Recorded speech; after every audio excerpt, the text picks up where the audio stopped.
white cottage cheese consistency discharge, that's a red flag. When you start to have yellow or greenish discharge, that's a red flag.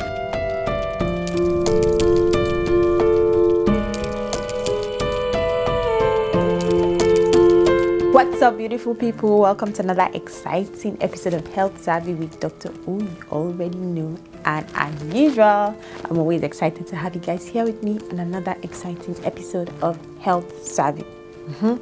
And by popular demand, today we're going to be talking about how to differentiate between abnormal vaginal discharge and regular vaginal discharge.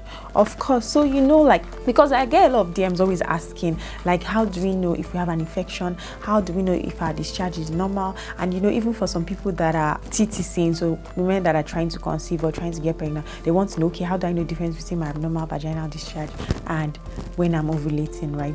My cervical mucus. So that one, I treated it in another video where I talked about 4 alternative ways to determine your ovulation. It's up on my YouTube page, so you can look at it. I'm going to link it down below, so you should also check it down below. This topic also came up in labor when I was talking about signs of labor, and I was talking about bloody show. So it's like, okay, how do I know what bloody show looks like? How is it different from the normal vaginal discharge? In my video where I talked about 3 guaranteed signs of labor, so also look out for that. It's somewhere on my YouTube page. Okay, just search 3 guaranteed signs of labor. Check with Dr. O. So today I'm just going to be talking about how you can differentiate between your regular vaginal discharge and when there's something fishy going on, right? You want to know, okay, this discharge I'm having, is it normal or is it not? So that's what we're going to be talking about today. So first things first, as a lady, you already know from time to time during your cycle, at different times you might be having discharge, right? And a lot of times this discharge is fine. There's really nothing wrong. It's normal, right? It's part of your cycle, right? Now I'm going to be talking about times where you need to be suspicious of your discharge, or you need to be wary, or you need to be like, maybe something is not right here. One of those times is if the discharge becomes foul smelling. So if you notice that this discharge is beginning to smell really bad, right? Like, this is not how my discharge smells. I have a friend, like, I used to call her a freak. Like, she literally knows when the smell of her discharge changes. Like, are you actually monitoring? Like, sometimes it has to be obvious for you to notice that there's a foul smell. Like, just the slightest change in her discharge, she knows. And she's not even trying to have a baby because she already has 3 kids. Like, she's very all right. But trust me, I have some cycle friends like that. That's a topic for another day. Anyway, so as I was saying, if it becomes really, really foul smelling, then you know that, okay, there's something up. This is not how my discharge usually smells. It shouldn't smell bad. If it's smelling bad, there's definitely something up.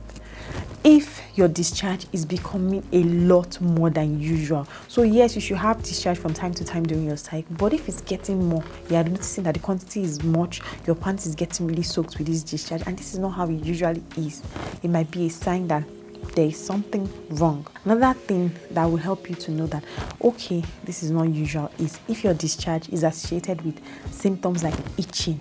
When you're starting to itch a lot in the genital area, and then you're noticing that discharge and you're itching, it might be a sign that maybe you need to get checked. Another thing might be if it's associated, that's the discharge, with lower abdominal pain. So the lower part of your tummy starts to be painful. You might be having some painful cramps, and it's not time for your period, right? But you just notice that there are cramps, and at the same time you're having discharge, and there are cramps, there's discharge. You might want to go to the hospital to get checked. Let's talk about the color of discharge, because the color of your discharge is another thing that can tell you if there is something up. So normal vaginal discharge is usually clear or sometimes slightly whitish, and it's watery. So the consistency is usually watery and clear, and it's not so much, it's just small amounts. It's not something that will be soaking your pant that you need to wear a pant line or something like that. No, it's just small quantity, right? So that's how normal vaginal discharge should be, and it can come at any time during your cycle, right? It can come before your period, it can come after your period, and of course there's a discharge when you're ovulating, which I'll talk about shortly. And of course, when you're sexually aroused, you could have an increase in vaginal discharge. So because there's increase in vaginal secretions, your body is preparing for penetration, right? Sexual penetration. So that's normal. There's nothing unusual before or after sexual intercourse if you have increased discharge, right? Because that's expected. So that one is normal. Then let me just talk about the one of ovulation before I start talking about the abnormal ones. So when you're ovulating, like I described in one of my previous videos, you start to experience this stretchy egg white type of cervical mucus, right? Discharge. So normally your discharge is clear and watery, but this time it's not watery, it's now stretched. So if, like I said before, it's a yucky method of determining your ovulation, but if you take your discharge from your underwear or from your private part and put it between your two fingers, right? So you put it, and then you now stretch your fingers like this, you will see that discharge is stretchy. So the discharge will just stretch in between your fingers. That's a sign that you're ovulating. So if you're TTCing, that's the time you want to be having intercourse with your partner to increase your chances of getting pregnant. Thank me later. Okay, so now we've talked about the different types of normal discharge you can have. Clear what you want during your cycle, the one when you're sexually aroused, and then the one when you're ovulating. But then there are other times where when you see this type of discharge, make sure you go to the hospital. Number one, when you have whitish discharge. So discharge is white. Of course, you know I said sometimes your normal discharge can be white, but this one is very, very white, and it now has sometimes it's off-white, and it has this cottage cheese type like of appearance. The consistency is now looking kind of like cheesy. Like it's not watery like the normal discharge. Is now, you know how cheese looks like, cottage cheese looks like. I think I'm going to put a picture somewhere here so that you understand what I'm saying, right? If you notice anything like that on your underwear or after wiping down when using the toilet, then you might want to get it checked. Most times when you have this whitish discharge, it's normally accompanied by itching, a lot of itchy, so your genital area will be very, very itchy. Or you might have vaginal rashes, so there are rashes in the area. That might be a sign of a yeast infection, so you might want to check it out. If you notice this, just go to the hospital and get checked. Second type of discharge we have is the one that is yellowish or sometimes greenish, right? This one, of course, we know normal discharge is either clear or maybe whitish, but this one is now yellow or green. When you see the color has changed and the discharge is now becoming colorful, then you need to watch out, because yellow or greenish discharge could be a sign of gonorrhea, could be a sign of chlamydia, right?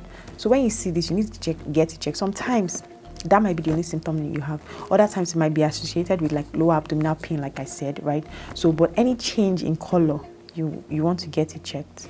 If this discharge is frothy yellow, so frothy is looking kind of foamy and is yellowish, right? And it has a bad smell. Remember, smell is one of the changes that happen. If it starts to smell really bad, frothy yellow, then that may be a sign that you have infection called trichomoniasis, right? You need to get checked at the hospital, right? So make sure, because this is a very, very common genital tract infection, especially in women. If you notice that there's something fishy, no pun intended, but I mean literally fishy. Like if your vaginal discharge starts to smell like fish, so it's either whitish or grayish, but it's literally smelling of fish. Like, is there fish down there? Right, then that might be a sign that you have an infection called bacterial vaginosis. In that case, you need to go to the hospital to get checked. Then, if your discharge is like brownish or a bit of reddish, more of brown, like, you know, that kind of blood that is not fresh. Sometimes towards the end of your period, your discharge could look like that. If you are just finishing your period, that's normal. But if you're not just finishing your period, right, that kind of discharge may be a sign of cervical cancer or endometrial cancer, right? So you may want to go to the hospital to get that checked. You may want to do a pap smear just to rule that out, to make sure that you're not at risk of cervical cancer. So those are the various abnormal colors that you need to look out for when it comes to vaginal discharge. Remember, clear, watery discharge is fine. Sometimes white or white discharge is fine, but when you start to have white cottage cheese consistency discharge, that's a red flag. When you start to have yellow or greenish discharge, that's a red flag. When you are having bloody or brownish discharge and you didn't just finish your period, that's a red flag. When you are having foul smelling discharge, that's a red flag. When it's looking like you're smelling fish down there and you didn't put fish down there, that's a red flag. So make sure that if you notice any of these abnormal changes in your vaginal discharge, you need to go to the hospital, see a doctor. They're going to take a sample of the discharge, send it to the lab for testing, and they'll prescribe the right drugs for you. Never self-medicate, never self-diagnose. This video is not a form of diagnosis for yourself. It's only for your knowledge, for you to know, so that you know when to go to the hospital, right? Let me tell you, one of the causes of this abnormal vaginal discharge is abuse of antibiotics. You say yeast infections. When people have yeast infection, one of the causes is when they abuse antibiotics. You use antibiotics anyhow, you prescribe antibiotics for yourself. You just go to the pharmacy and be drinking antibiotics as if it's sweet that you're taking, right? right, you are actually doing more harm than good to yourself, because you're not only exposing yourself to risk of yeast infection, but even risk of many other things, right, including antibiotic resistance. Then we will not have any antibiotic to use to treat it if you actually have a bacterial infection. So please and please do not self-medicate, do not self-diagnose. Just go to the hospital and let a doctor do his or her job. Okay, I hope you found this video helpful. If you want me to discuss any more topics, please and please write in the comment section down below, or send me a DM or an email, and I'll be more than happy to do a video about whatever topic you want. If you've enjoyed this video so far, please don't forget to click the like button down below, and if you have not subscribed, tell me, as in you are really going to have to explain to me, what are you waiting for? Is it until I upload 1 million videos before you click the subscribe button? Please and please click the subscribe button, and don't forget to share this video with anyone you think might need to see this. Till we meet again, always remember, a healthy you is a happy you. See you next week.